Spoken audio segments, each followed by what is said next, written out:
Pengertian sistem pengapian konvensional. Sistem pengapian konvensional adalah sebuah rangkaian mekatronika sederhana yang dibuat dengan tujuan untuk membangkitkan percikan api pada busi pada interval waktu tertentu. Percikan api pada busi dapat berbentuk karena adanya energi listrik tegangan tinggi yang mengalir melewati elektroda busi.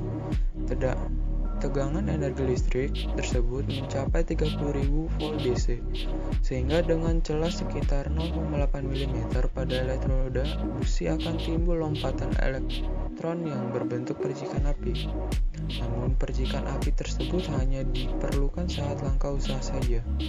Untuk itu ada rangkaian pemutus arus yang akan mengalir waktu busi untuk memercikan api, sehingga busi tidak selamanya menyala. Untuk lebih jelasnya, simak prinsip kerja pengapian konvensional di bawah. Cara kerja pengapian konvensional. 1. Saat kunci kontak on. Saat kunci kontak on, pengapian relay dan main relay akan aktif sehingga terdapat aliran listrik dari baterai. Pengapian relay dan main relay harus dari relay pengalir ke pengapian koil. Di dalam pengapian koil terdapat dua buah kumparan, yaitu kumparan primer dan sekunder. Kedua kumparan tersebut memiliki input yang sama, sehingga saat input dialiri arus listrik, kedua kumparan juga akan teraliri arus listrik. Sehingga itu, kedua kumparan memiliki output yang berbeda. Kumparan primer memiliki output yang mengarah ke rangkaian pemutus arus, sedangkan kumparan sekunder memiliki output yang mengarah ke busi. Arus listrik yang mengalir rangkaian sistem pengapian hanya standby dan tidak ada perubahan tegangan pada koil, karena sebelum ada pergerakan pada rangkaian pemutus arus, sehingga busi tidak akan menyala saat flywheel belum berputar. 2. Saat posisi start. Saat posisi start, sistem pengapian akan bekerja pada saat flywheel diputar oleh sistem starter. Pada sistem pengapian konvensional terdapat rangkaian pemutus arus.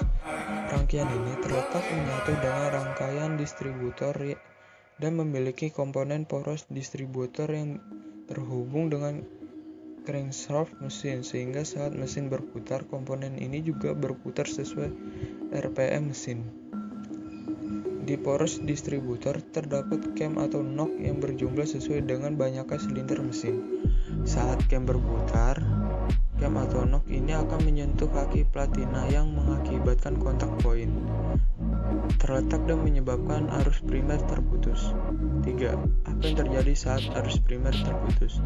Sebelumnya terdapat aliran arus pada kumparan primer yang menyebabkan adanya medan magnet dan kumparan primer. Saat arus primer tiba-tiba terputus, magnetan pada kumparan primer akan padam karena bentuknya yang melilit. Medan magnet akan bergerak secara serentak ke bagian dalam sebelum menghilang. Di bagian dalam kumparan primer terdapat kumparan sekunder dengan jumlah lilitan mencapai 10 kali lebih besar. Akhirnya medan magnet tersebut mengenai kumparan sekunder, sehingga tegangan pada kumparan sekunder meningkat drastis. Tegangan ini bersifat sekejap karena terjadi saat adanya pergerakan medan magnet dari arus primer yang berlangsung sekejap pula. Untuk itu, untuk mendukung proses pengapian berlanjut, platina harus dapat memutus dan menghubungkan arus primer dengan timing yang tepat. Energi listrik bertegangan tinggi dari kumparan sekunder disalurkan ke busi melalui komponen distributor. Distributor akan mengalirkan listrik tersebut ke masing-masing busi dengan timing dan VO yang tepat. Sistem pengapian konvensional juga disebut sebagai sistem pengapian platina karena cara kerja platina pada pengapian konvensional sangat penting. Komponen sistem pengapian konvensional